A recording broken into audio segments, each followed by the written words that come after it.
portali. Bugun men dizayner dugonam bilan birgalikda ovqatlanyapman.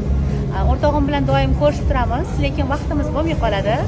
Ko'pincha bu Turkiyada bo'ladi, men bo'lsa Dubayda bo'laman. Ikkalamiz ikki xil davlatni yaxshi ko'ramiz.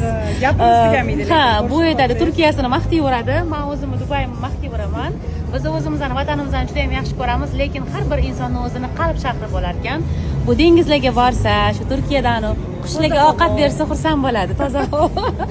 Ammo men fantastik shaharlarni ko'rsam, rivojlangan bir luxury joylarda yursam, maza qilaman-da. O'shanga biz xil bo'lsak ham rosa topishgan. Gapimiz tugamayapti. Ikki xil format bo'lsak ham, lekin qalb dugonam deydi-yu, shunaqa qiz bu, yaxshi qiz.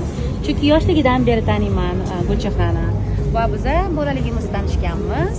Mana shuncha yildan beri yaqinmiz. O'zi bu qiz meni konkurentim. Siz unaqa